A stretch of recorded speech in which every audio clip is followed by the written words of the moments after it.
탑20 학교 합격하셨죠? 네. 풀펀딩? 네. 무슨 과요? 전기전자공학과입니다. 오케이.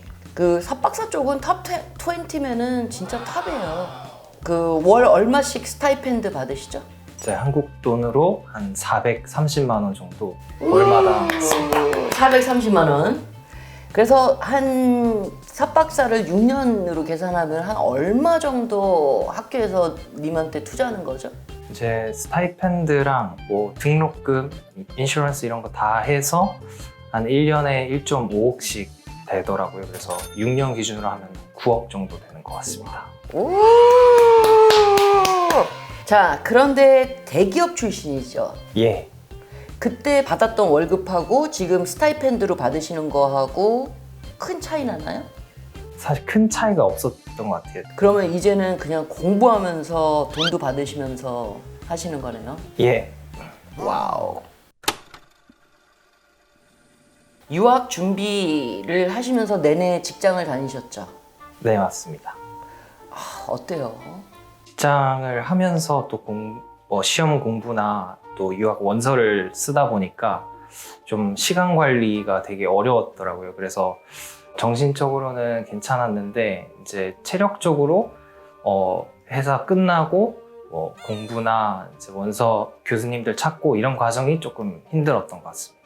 그래서 이런 생각 자신한테 하지 않았어요? 내가 왜 이렇게 이 고생을 사서 하는지 그냥 대기업 잘 다니면 될 텐데.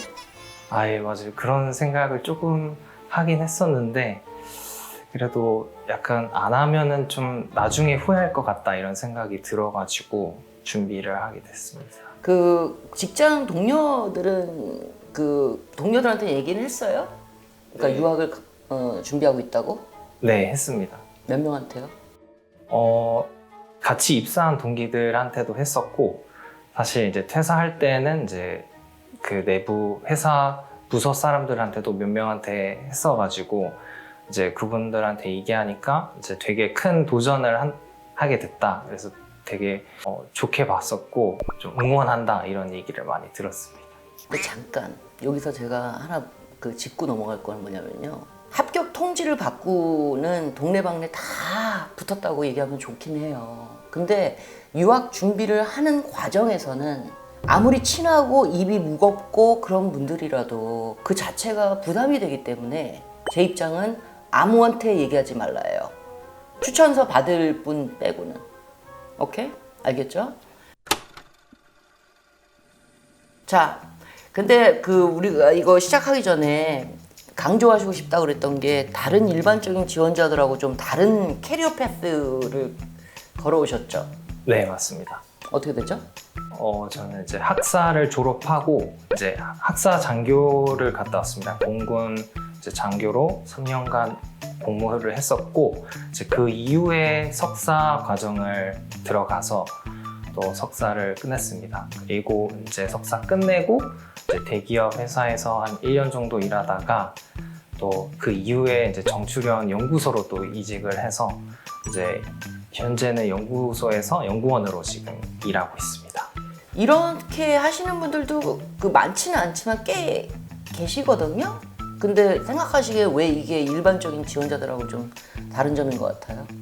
보통 일반적인 지원자들은 학사 다니면서 학부 연구원을 하던가 아니면은 이제 학사를 끝내고 석사까지 하고 나서 바로 지원을 하는데 이제 저 같은 경우는 이제 대기업도 다니고 이제 학사 장교도 하고 좀 여러 가지 좀 다방면으로 좀 활동을 했었던 것 같아서 그 점이 좀 달랐던 것 같아요. 그래서 이 부분이 그 장점이라고 생각하셨어요? 아니면 단점이라고 생각하셨어요? 유학 지원할 때? 저는 좀 중립적이었어요. 이게 일반적으로는 대부분 이제 스트레이트로 자기가 일관된 경력을 가지고 지원을 했기 때문에 좀 다르기도 하지만 또 한편으로는 오히려 미국 같은 경우는 이제 여러 경험을 가진 사람을 이제 중요시하다고 생각을 했었습니다. 그래서 비록 좀 분야가 다른 이것저것을 했었지만 그래도 좀 어필이 되지 않을까? 좀 좋게 포장을 하면은 어필이 되지 않을까 이런 생각을 했었습니다. 장점이죠. 얘기하신 것 같이 왜냐면 다양한 면을 갖고 있으니까 책으로도 배웠지만 또 현장에서도 배웠고 그리고 이렇게 하시더라도 일관적인 거는 뭐 과가 뭐 갑자기 뭐 문과 있다가 지금 뭐 익스로 하시는 거 아니잖아요. 계속 같은 과였잖아요. 예. 그리고 직장도 같은 종류의 일을 하고. 네, 맞습니다. 그렇죠. 단점인 건 전혀 없죠. 이 캐리어 패스를 거치면서 좀 유학을 지원하실 때, 유학을 준비하실 때 좀 힘들었던 점은 있나요? 이제 유학을 준비할 때 스토리를 어떻게 잡는 게 가장 중요하다고 생각이 드는데 이런 활동들이 이제 병렬적으로 있는데 그 활동들을 어떻게 엮을 수 있을지 이런 고민들을 많이 했었던 것 같아요. 저는 뭐 님 그 스토리를 보면은 졸업했고 그리고 군대를 가야 됐으니까 갔고 그 다음에 공부 더 하고 싶어가지고 석사 들어갔다가 그거를 필드에서 한번 사용해보고 싶어서 회사 다녔다. 저는 뭔지 알겠죠. 예를 들면은 뭐 학사를 나오고 그 다음에 군대를 나왔다가 회사를 한 7년을 다니고 석사를 한 학기 하다가 이건 아닌가비요 하고 또 회사를 들어갔다가 3년 하고 또 석사 들어가면 또 몰라요.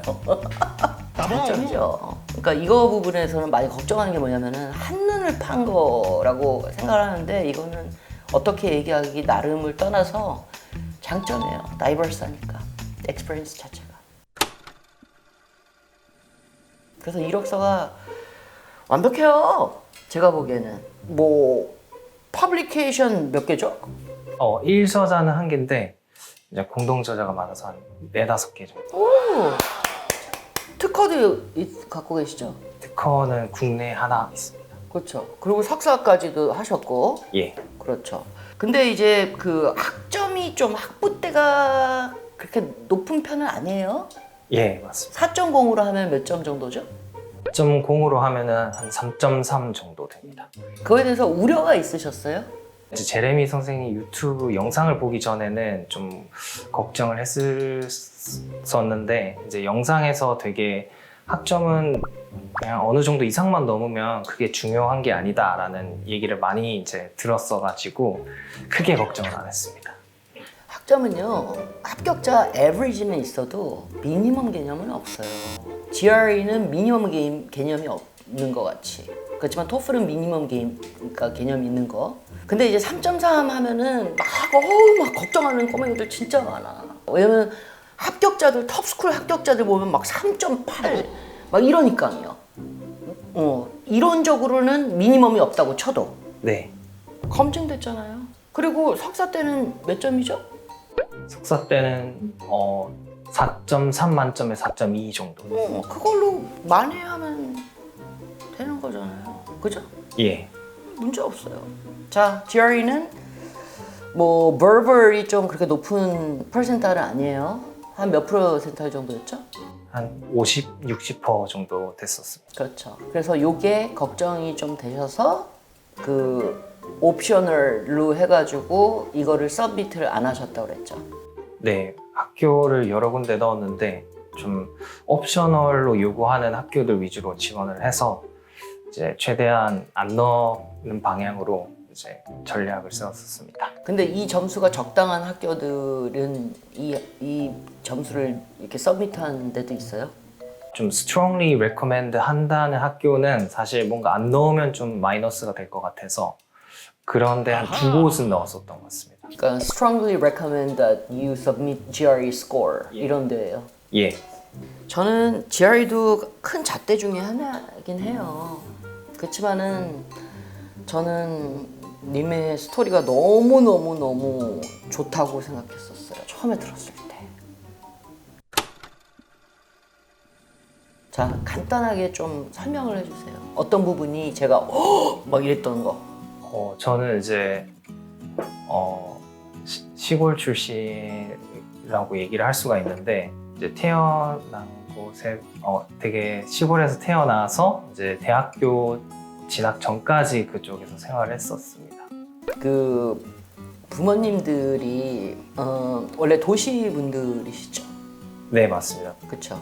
근데 한 몇 년 전에 그 시골로 들어가신 거죠?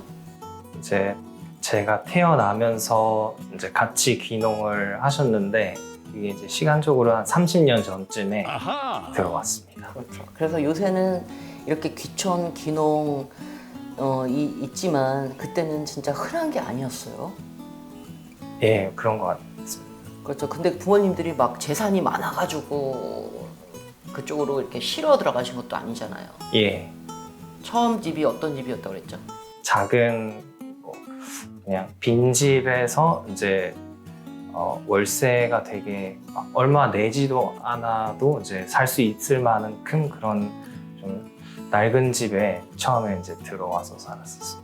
그렇죠. 근데 그것도 있지만 부모님들이 이렇게 시골로 가신 이유가 건강한 먹거리, 그렇지. 그거를 제공하려고. 네, 그러니까 맞습니다. 농약 같은 거 뭐 전혀 안 쓰시고. 네, 맞습니다. 그렇죠. 그래서 부모님들이 되게 깨어 있는 분들이었어요. 그렇죠. 네, 그리고 되게 공부하신 것도 사람들을 직접적으로 도와주는 과였고. 네, 아, 나 진짜 멋있다고 생각했어요. 이 소재가. 그렇죠. 그래서 퍼스널 에세이를 이 소재로 갖고 썼죠. 예, 맞습니다. 예전에 어디 지원을 하신 적 있잖아요. 면접도 하고. 네, 그래서 언제 뭐 그런 거 지원하셨죠? 이제 제가 그 대학교 졸업하고 학사 장교를 할 때 이제 면접을 봤었었고 이제 석사 졸업하고 회사 들어갈 때도 이제 면접을 본 적이 있었습니다. 그때는 이 독특한 이 백그라운드를 강조를 하셨어요. 이제 그때는 너무 제 스스로 개인적인 이야기를 하는 것 같다라는 생각에 따로 안 넣었었고 오히려 좀 그냥 되게 기술적인 내용들 이제 어떤 활동을 했는지 아니면 어떻게 생각하는지 이런 것들 위주로 많이 썼었습니다. 그런데 유학 지원하실 때는 퍼스널 에세이를 이걸로 완전 도배했죠. 네, 맞습니다. 그때는 좀 불안하지 않았어요? 너무 퍼스널한 얘기하는 거 아닌가? 저는 사실 100% 제레미 선생님을 믿었기 때문에 걱정은 안 됐습니다. 아주 좋아요. 님 퍼스널 스토리가 왜 강력하냐면요. 맞아요. 디퍼런트하고요. 유니크하고 또 농업도 그렇고 이제 시골 그것도 일종의 가산점이 있어요. 예를 들면은 미국의 탑스쿨도 우리는 주의 farmers의 daughter이 합격했다 뭐 이런 정도로. 그리고 또 좋은 일을 하시니까 부모님들이. 네, 근데 제가 그 얘기를 했었잖아요. 뭐냐면은 그 부모님들 스토리를 제 에세이인데 왜 써요? 거기다가 수저 얻는 거라고. 응? 수저. 그리고 반 정도는 그게 님한테 영향을 어떻게 줬는지를 썼잖아요. 그죠? 네, 맞습니다. 그러면은 예를 들면 엘렉트리컬 엔지니어링 아니면 컴퓨터 사이언스 하는 분이 왜 그게 중요하죠? 이제 나중에 그 박사를 졸업하거나 인더스트리로 갔었을 때 그 기술 자체는 중립적이지만 이제 그 기술을 어떻게 쓸 건지는 되게 그 사람의 성향에 따라 이제 결정된다고 생각을 하는데요. 그래서 이제 좋은 방향으로 그 기술을 쓸 수가 있고 또 나쁜 방향으로도 쓸 수가 있는데 좀 그런 면에서 이제 저희 부모님이 이제 살아온 그런 스토리나 이제 가지고 있는 가치관 이런 것들이 굉장히 엔지니어가 가져야 할 자세에 있어서 중요한 부분입니다. 맞아. 아주 좋았어요. 근데 그 특이한 일을 하나 겪었다고 그랬죠. 유학 지원 과정에서 인터뷰 때. 네, 맞습니다. 이제 제가 원서를 놓고 그 교수님들 컨택하려고 메일을 몇 분한테 보냈었는데 이제 그 중에 한 교수님이 이제 자기는 펀딩이 없어서 좀 못 뽑을 것 같다라는 답장을 주셨습니다. 그래서 제가 좀 답장으로 좀 아쉽다, 같이 일하고 싶었는데 아쉽다 이렇게 메일을 보냈더니 그 교수님께서 자기가 아는 그 옆 학교 교수가 아마 자리가 있을 것 같은데 혹시 그 교수한테 연락을 해볼래? 이런 이제 메일을 주셔가지고 저는 이제 그때 알겠다 해서 그 교수님한테 이제 추천을 받아서 이제 연락을 했었습니다. 그때 좀 놀라지 않으셨어요? 네, 맞습니다. 같은 학교에 자기 동료 교수를 소개시켜주는 게 아니라 옆에 있는 다른 학교 예, 맞습니다. 교수를 이렇게 해준 거 추천이요. 예, 맞습니다. 이게 있잖아요. 이게 경쟁이 아니에요. 그들은 그 인더스트리의 같이 컬리그예요.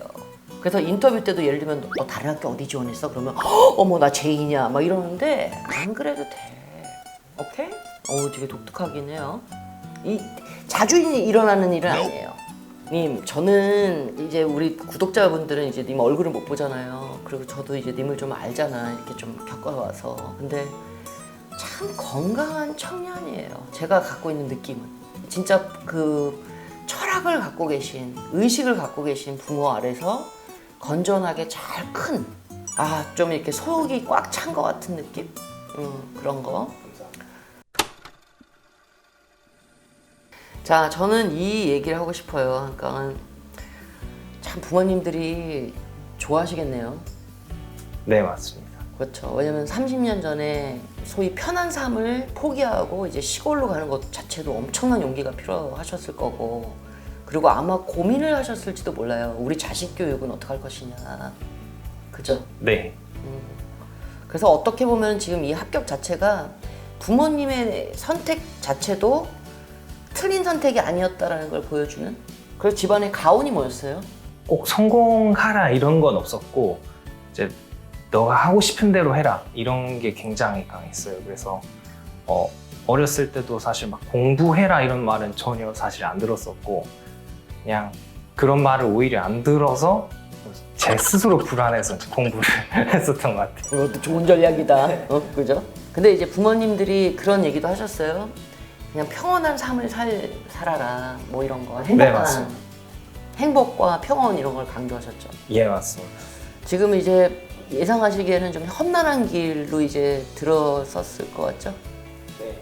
가서 공부도 많이 해야 되고. 네. 근데 원동력이 뭐예요?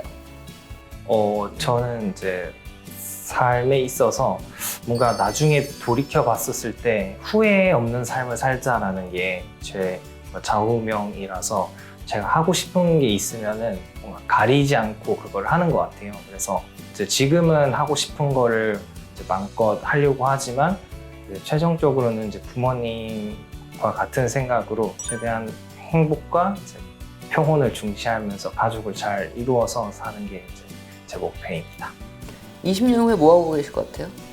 저는 이제 인더스트리에서 좀 필요로 어떤 걸 필요로 하는 사람들의 도움을 주는 그런 엔지니어로 그런 일을 하지 않을까라는 생각이 있습니다. 마지막으로요. 지금 시골에 계신 우리 구독자분들도 이걸 보고 있을 거며, 그리고 또 님도 시작하기 전에는 막 불안하고 그런 거 있었잖아요. 이게 뭐 다 제대로 하는가 싶기도 하고. 그런 유학 쪽 뭐 후배라고 그럴까요? 한마디 해주세요. 환경적으로나 뭐 가정적으로나 이슈가 있는 분들이 많으실 텐데요. 그런 분들이 너무 스스로 그런 생각을 얽매이지 않았었으면 좋겠어요. 그래서 저 같은 경우도 되게 어렸을 때는 그런 생각이 되게 얽매여 있었는데, 그 생각을 한번 이제 깨기 시작하니까 되게 자유로워지고, 이제 자유로워진 만큼 이제 도전을 더 쉽게 하게 되는 것 같아요. 그래서 너무 이제 자기와 얽매여 있는 것들에 대해서 좀 안 좋게 생각하지 말고 좀 더 용기 있게 도전을 하셨으면 좋겠습니다. 근데 님은 얽매여 있던 게 뭐예요? 저는 대학교 들어가기 전까지는 평생을 이제 거기 살았었으니까 내가 좋은 학교를 갈 수 있을까? 약간 이런 생각이 있었어요. 학부를? 네, 그런 생각이 있었던 것 같고, 대학교 들어와서도 과학고 출신들이나 좀 좋은 환경에서 이제 자라온 사람들이 좀 있었으니까 얘네들하고 잘 경쟁할 수 있을까? 약간 이런 우려가 있었는데, 조금 있으니까 그게 사실 좀 쓸데없는 걱정이었다라고 이제 알게 됐었습니다. 그러면 이제 시골에 있는 일반고를 나오신 거죠? 예, 맞습니다. 그래서 그때 대학교 가려고 뭐 과외 같은 거 아니면 학원 이런 데를 다니셨어요? 아니요, 저희 학원이 저희 지역에 한 2군데 정도 있었는데, 학원도 안 다니고 인강을 조금 봤었던 것 같아요. 인강이랑 이제 독학을 주로 해가지고 기숙사에서 주로 공부를 해서 이제 들어갔었습니다. 지금 그때 심정이 아마 지금 지방에서 유학 준비하고 계신 분들도 그 똑같은 감정을 느끼실 거예요. 네, 맞습니다. 자, 하나, 둘, 셋. 힘내세요.